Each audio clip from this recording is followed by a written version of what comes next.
like from simple pieces of paper, you make attended, I was visiting one of the nursing homes, and they have put a beautiful swan. And the origami has been developed to such an extent now. You should Google it. You should see some of the pieces these people are making. And now, all these PhD professors are getting into origamis now. Because it's all mathematics. Right? And they're making amazing products out of it. Someday we should have a demonstration of that. But I'll bring a picture at least. Remind me next time. There is a museum? Yeah, but all museum has a so this nursing home, there is a beautiful white swan, this big, with a beautiful neck, with the beak and the wings around it, all made, and all with the intricate carving inside, all made from a single piece of paper. Exactly. It's amazing. And single piece of paper or single papers? piece of paper. No, Single piece of paper. Wow. Single piece. Wow. Not cutting. They fold it in such a way. That's what I'm saying. There is a lot of calculations involved. You have to calculate the angles and how to fold, where to fold. So what appearance will happen? It's a lot of calculations. Now they are using supercomputers to create those things, to make exact images, how to create all these things. It's amazing. But So- why not go out and see the real swan instead of getting indulged into all this? But No, creating something is not there. What is created? It's already created. It's not created. No, You say the about net- but this will be our creation versus the nature's creation. what you say about these new computers, who developed them? Of course. Somebody our Of course, brain no, I developed, so understand. this person Right, is right. taking out of, he has imagination. But everybody of has everything. computers, and not everyone is using No, it for I the know, right purpose but either. he has imagination, what it will Of look course. like, what efforts are involved, that's how the computers are Agreed. all built. But what Only we thing is extend a million times whatever you tell him, it keeps them doing faster. true, I agree. But that's not relevant to our discussion. Yeah, Our- that's not- our discussion is what to do with a piece of paper. The same piece of paper probably will sit in our house as a garbage, and make our house dirty. So the same situation that we could be going through, for us may be a very unhappy situation, but for that fakir was a gift from God. So that's what I'm trying to say. How we allocate our energy to appreciate and make our mind at peace with total acceptance and develop that spring environment within ourselves. It's up to us. So spirituality and dhyan is a method of creating a peace in our mind. So for that, every experience we have to learn where to put, in what compartment we should want to put it in. If we keep it in the front as a poverty or as a discomfort or something, that will stand out and will make us feel miserable. And we accept it as a gift from God, then it becomes easy to manage. In fact, the thing what happens is, the ego is responsible for any situations that we like or dislike. What will happen is, the ego creates your liking or disliking, and then you keep on fighting for a better situation, and the race goes on, right? Now, if you really want to understand the workings of the ego, you have to look at the past. For that, past is helpful. Because you analyze that any time you had suffered in the past, whatever, it could be greed, could be anger, could have gotten upset, got into fight, whatever may be the situation, analyze it and find out that ego was responsible in that. If the ego, oh, maybe I should have done that. Why did I say that? Or why did I do this? I should not have done that. Simple act of stealing or arguing with someone, or then a lot of criminals, they do it in a rampage, and they just do it, and then later on, murders have been created. People have committed murders for mass murders, and then say, oh, maybe why did I do that? I was, things like that. So if you go back in your life, maybe different degrees of sufferings that we all have gone through, but every time there was a suffering, the ego was there. But every time there was a true pleasure, ego was not there at all. Like you walking in the morning and all of a sudden you see a beautiful sky or a beautiful breeze. He says, there is nothing necessary at that time. You're just happy for no reason. So there is a lot to learn from the past, but this way, rather than karmas and all those things. The way you analyze and then you learn. But if you want to look at the future and learn that, oh, ego is not necessary, it's very difficult, because mind is the next stock the Facebook stock is gonna hit $150. At that time, you're not gonna be able to convince the guy until it sinks Stock to the person. bottom. Stock person. Facebook stock. So, going to the future, ego is all prepared to make you fight. Ego, you're gonna fight as if ego is the king and you are the slave. You're fighting for the ego. Ego is making you fight, right? It should be the other way around. Ego should be our slave. We should be able to use our ego whenever we feel like. Where is my car? Where is my house? Where is my keys? You need ego identification. But these are the egos, these are the identifications that don't hurt you. They don't create any stress for you. It's not necessary egos, but the ego should be working for you. But right now, every time we have fought the battles, now you analyze your past. Oh, I should not have said to this guy, he was such a nice guy, why did I say that? Now he's not my friend anymore. Whatever. You analyze all these things and learn from it, right? And then, but we have fought so many battles, but we don't learn. We have fought the battles, we have a lot of scars on our body, we have fallen on the ground, eating the dust, and yet every time the ego says, let's go to the next battle. And then we're ready to get up and fight again. Yeah, otherwise, Same you thing get, again. otherwise you get bored. There's nothing to do. Right. I'm telling you, people get bored. So what we need to do is the same energy that we are offering to the ego, we have to offer to Paramatma. Right now, our egos have made us create growth, calm, anger, lust, greed, all these things. But when we realize the internal environment, when we reach at peace, the same energy that was creating growth will create love. The same thing that was creating hatred will create love. The same thing that was creating the energy to change the whole world will be spent to change yourself. How difficult it is to hold on to your instincts and not say something back, for example. There's more energy needed, in fact. To just blurt out something is easy, but then later on suffering. Instead of that, if you become mature and you hold on to your mind and hold on to your energy, that will require more energy. Of course, in the beginning, but then eventually becomes a habit.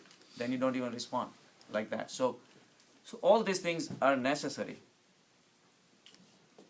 So the thing is that there is not much difference between us and the Buddha. Buddha was a human being, like you and me, and he was eating basically the same material food, drinking the same water, breathing the same air, but he reached to Buddhatva. So it's almost like mud. From the mud, you can create a lotus. The lotus comes out of it, but it's still drawing energy and the nutrition from the mud. The problem that we have is that we live in the mud and we enjoy where we are. But if we think of rising higher, the same energy that we were using so far, we can convert into the higher form. So the lotus of spirituality can grow if we can rise above the day-to-day life that where our ego is taking. So ego is suffering. Every time the ego has been there, there has been suffering. The ego is suffering, and death of an ego is bliss. Because when the ego dies, you will still there. Remember, nothing is destructible.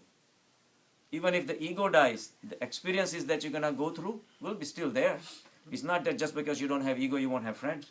You will have probably more friends now that your ego is gone. But day-to-day life will not going to come to an end. The life is going to go on. Interaction of the matter, of the human forms or non-human forms, everything is going to keep on going all the time. Only your ego is gone, so the situations that you're going through, you will be above the likes and dislikes and hatreds and all these things. So you'll be free from, so far you were thinking you're going to change the world and you're going to change your people around you and you're going to be doing this and you will have so much rest you will be basically retired and still enjoying life. That's a great feeling. No necessity of changing anybody. It's so difficult to change ourselves. Why even trying to change Why try to change anybody else? Right? somebody else? The only thing is such simple thing we take such a long time to understand. Yeah. I'm telling you, we take so long to understand True, that. true. So that's why we have talked about two big problems for our stress. One is the past, and another is our ego, right? So the third boulder that is sitting on our chest, that's not allowing us to reach to the samadhi, is the worry of the future. The future is there in our mind. The future has not happened. It is going to happen, but we just don't know how it is going to happen. But we're trying to project and think how the future is going to be, as if we are stepping on God's shoes. God is going to create the future environment for us. The life presents itself as one moment at a time. There is never more than one moment. But we think and recreate a second moment. And then when we think of creating the second moment, the moment that's in front of us loses its value, because then we are not available 100%. I had a patient, he was a lawyer, comes to me. He's always had chronic anxiety. He's on Paxil and he's still anxious. So he says, Doc, I don't know, did you check my PSA? I said, yes. How much was it? I said, it's normal. Yeah, but you know what, I'm worried, because my father had it, my brother has it, And then, I said, yeah, but, that way, it's not, there's nothing has happened right now, why don't you at least, yeah, but Doc, I can't think of, stop thinking about the future. And, it's, what, I said, why? He said, why do you have to, well, I have to be around for the kids, it's my responsibility to take care of the kids and this and that and all that. So I went through the whole discussions of, good 15 minutes, there people were waiting. I didn't care. And I made him realize that you're not the body. All those connections that you think are all imaginary, right? And I have had so many people came in my practice, they, especially South Indians, you tell them, you say, oh yeah, my father died at the age of 40. There is a very high mortality in South Indians for the cardiac disease. Somehow, and the second one is Gujaratis. They're very young deaths, a lot of young deaths I see all the time. All food is responsible for that. Partly food, I think it's more than just the food, probably genetics. Genetics also. Small vessel is universal throughout. So all Asians are smaller, right? Yeah. But not in the north, like Punjabis, they probably, they really, But really they long eat a days. lot. They eat a lot and still nothing happens. And to they them. know So- they exercise a lot. Right. So probably, Their build is also totally different. so that I guess the south was Dravidians and then north were Aryans and then we are somewhere in between and whatever. Still the arteries are Bad small. parts of both. Right. What about Sindhis? Small. They are lost. They are different. Sindhis are definitely, They got lost in Tipu, Sindhus are definitely Aryans. No doubt Prime about it. example. 99% I would say. Yeah. We think.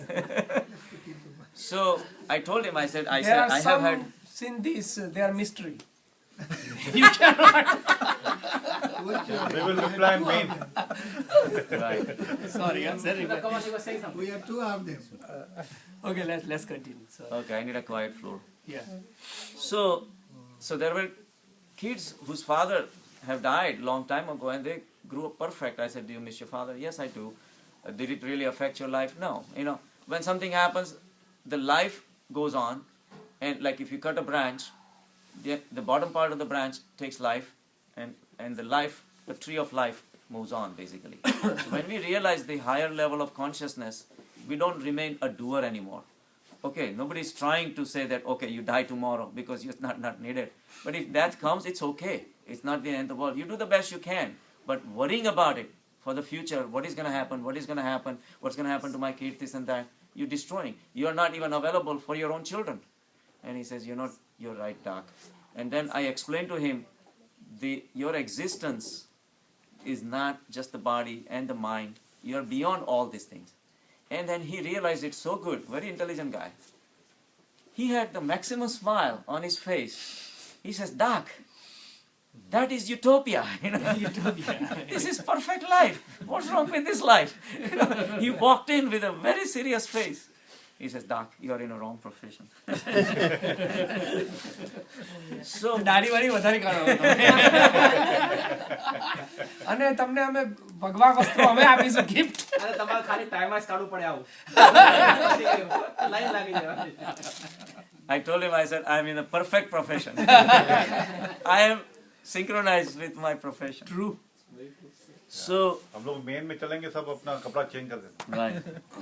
So, thing is that the nature has devised is in such a way that it gives you only one moment at a time. And that's all you have to do. Be in the moment, just one moment at a time. Lao Tse has a tale that he said, one time one guy wanted to go on a pilgrimage. He lived in a village, and the pilgrimage site was on the top of a mountain, and it was several hours. So, if you start after the daybreak, by the time you go and come back, you may not be able to make it. So you have to start early in the morning. So, or in the middle of night actually. So he starts like 2 o'clock in the morning, has a little laltan, fanas, little lamp with him. But as soon as he stepped out of the house and he went few mile or so, and then he realized, and he was a businessman, he realized that his lamp gives a light of only 3 or 4 feet distance, and I have 6, 7, 8, 10 miles to cover. And he calculated. He says, "Oh my God, this much light I have, and I have to deal with so much darkness."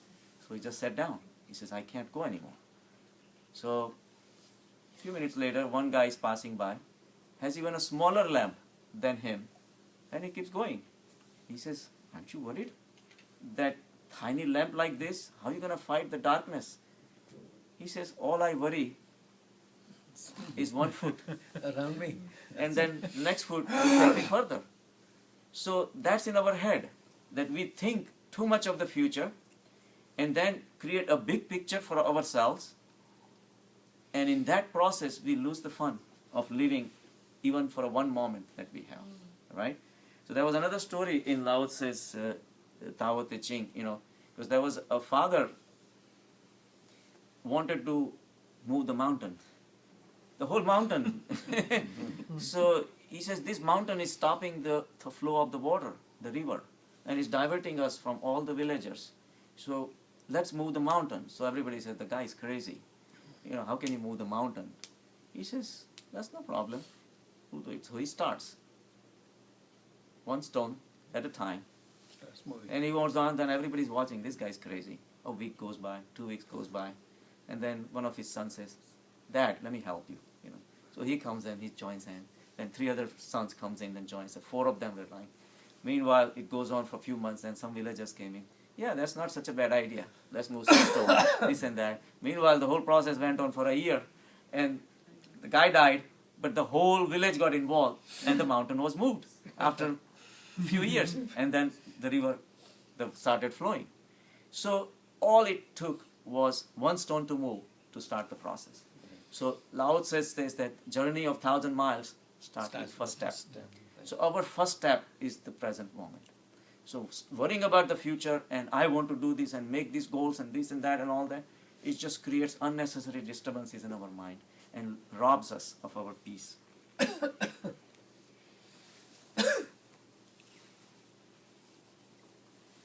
So I guess we pretty much come to an end, because the next topic we're going to start will be another big topic. Oh my God. So,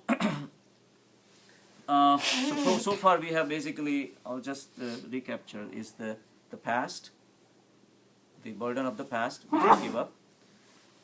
Keep our ego under control while living in the present, and don't worry about the future. Because everything is arranged by the consciousness, and it will happen in its own fashion, and whichever way it will happen will be totally acceptable for us. So we will be synchronized with the consciousness all the time, and then the next boulder that we have to deal with, that is sitting on our chest, is we're going to talk in the next one, I guess almost a month from now, because next Sunday we don't In the have bus that. we'll start. In the bus, yeah. And Yeah, the With following nothing else to Sunday do, we'll be 6 here. o'clock in the morning. Following Sunday we'll be here though. no, we won't be here. We won't be here. No, we won't be here. Oh, we're leaving Spiritually we'll be here, but no, Yeah, we're leaving Friday. on Friday, yeah. Friday. Oh. So then we'll be almost 6 weeks. And then we'll be gone, yeah. Yeah, so. 6 weeks.